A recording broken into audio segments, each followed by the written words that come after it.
welcome to my channel if you are new here.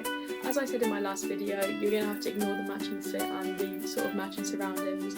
I have a busy week, so I'm trying to get content pre-prepared for when I can't record it this weekend and into the week. So, in today's video, we're taking a bit of a step back from my university and normal content, and I want to talk about some books I've read on holiday that I've really fell in love with. I do want to make sure I'm still keeping up bookish and hobby content as well as my uni content, because I know being uni can get a bit much sometimes.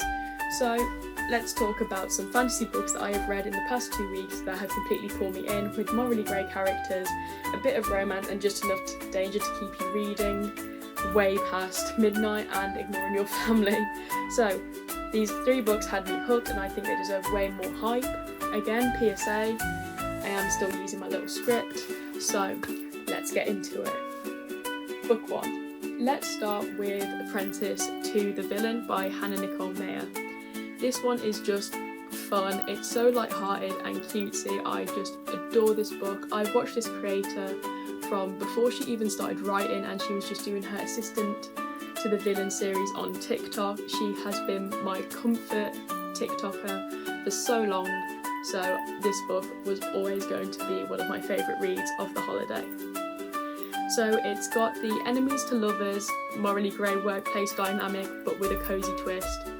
So it's morally grey, villain, dark, boisterous, violent, meets literal ray of sunshine. Evie Sage is just this like adorable little like gremlin of a character, as she was in Assistant to the Villain, but she is starting to show a bit more of her dark side. I absolutely love this. If you've ever watched or read Harry Potter, the best way I can explain Evie in that first book was she reminded me a lot of a pygmy puff, and I don't know if that's what she was going for, but I absolutely love it. So here's a bit of a summary of what happened in the previous book and sort of how it evolves. So the main character gets hired as a secretary for the villain. That is his name, his like, I can't think of the word off the top of my head, but sort of what he's been named. And there's in the first book there's like this underlying romantic tension that doesn't really get acted on in that first book. It is obvious by the end of the book the villain really cares for Evie. Evie really cares for the villain. But other than that, you just have this mind-boggling tension and this adorably cute Little Ray Sunshine meets grumpy romance. So if you love a bit more of a softer romantic book, in contrast to sort of your high fantasy, this is still high fantasy, but in contrast to a high fantasy heavy action book, this is your best bet. It has a plot, it has lovable characters, and it has the cutest little romance plot ever. I love it. The slow burn chemistry is like absolutely top tier, but it's also about power, trust, and the value of true friendships. So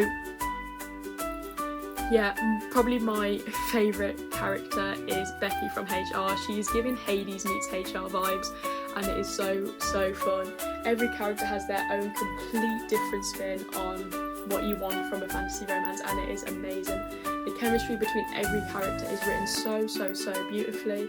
I don't know how she's done it, but even the frog who can only speak through little signs, there's so much like, it's my favourite book. I love the first one, I love this one. I will say you like read Assistant to the Villain first, and as far as I'm aware, the third one, which I think might be Accomplice to the Villain, is coming out in this August. So it's definitely a good book to read at the moment, especially because of the new upcoming release. So yeah, 10 out of 10 recommend. It's such a comfort series. I think I read Assistant to the Villain about 4 or 5 times, probably a bit more, and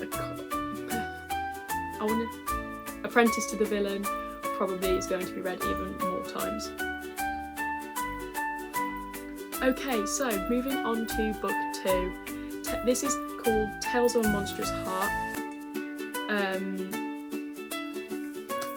by Jennifer Delaney.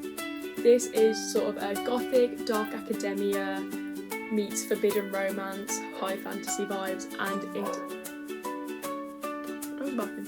and it is absolutely heart-wrenching.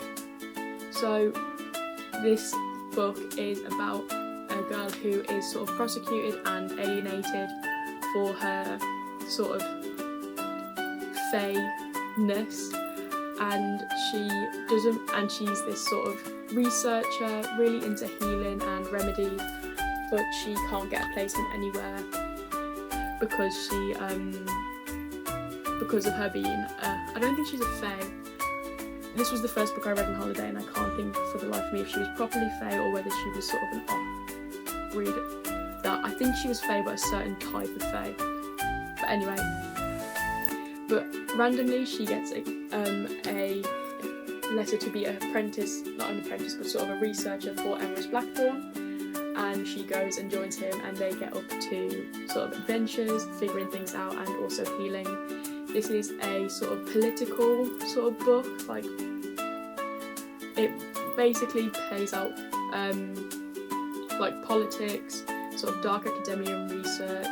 It's very plot heavy, and the romance is, I don't want to say a subplot, but the actual plot takes you away, and then you stay for the chemistry and sort of the romance side of it. I would not put this in an enemies to lovers category. You do have your brooding male main character, and you have your sassy, sort of sarcastic, strong-headed female main character, but I would not say it's an enemies to lovers. I would say more it leans into forbidden romance. But again, just like the Assistant and the Apprentice to the Villain books, we don't get much romance. It is a very, very big slow burn, so just make sure you stay tuned for that. And I think this is also a book that doesn't have the next one out yet. I think it's out in October off the top of my head. But yeah, if you want those sarcastic, witty banter communication and a house that has a massive personality and absolutely lovable, adorable side characters, this is the book for you. I don't think I have ever picked up a random book from Waterstones and actually fell in love with it as much as this. This was a pick I picked for the sake of picking, if that makes sense. I always try and pick a book that I've heard absolutely nothing about on TikTok or on any social platform and just try it out with no expectations. And my god, I don't regret it one bit. I thought it would be a doom that did not finish. It ended up being an amazing book that again couldn't pull me away. You couldn't pull me away from. So yeah. Finally, Trial of the Sun Queen by Nisha J. Tuli. Oh, wait, where was it? Okay, finally, Trial of the Sun Queen by Nisha J. Tuli. And wow, this book has lived in my head rent-free since I read it. It is sort of a Hunger Games style trials, a fae core, and the perfect mix of survival and spice. The main character is resilient and so strong. She is sort of favourite-esque in the sense that she's gone through hardships and then has to compete in these trials. I will say that it's not a clone of ACOTAR, but if you read the first ACOTAR book and then you read this, you can see what I'm getting at by it does bear a resemblance. It is this female main character that has faced hardship and struggles, and then she gets transported into this other realm and she has to undergo challenges for the Sun King's like marriage and approval. The main character, like I said, is this really strong, gritty female. I absolutely love her. I love the fact that they haven't sort of pushed her into this sort of romance female main character bubble where she sort of loses sight of morals for her like lover of the book, and instead she is just this resilient character that values morals and her sort of values over everything.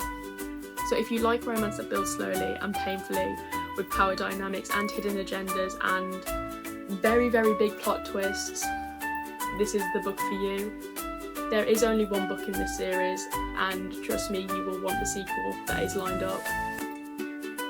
but it is hot stakes fantasy with heart-wrenching betrayal and the kind of book you will finish immediately. I will say this is probably the spiciest book I'm recommending out of the 3, so be warned, if you do not like spice, this is not A Scent of Fate's Black. This is quite spicy, but other than that, I cannot recommend it enough.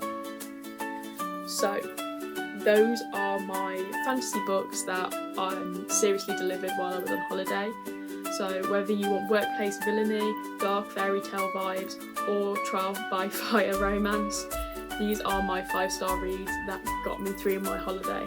So let me know in the comments if you've read any of these, or drop your current fantasy obsessions or TBR list. I always need new books to read. I get through books like air, it is ridiculous.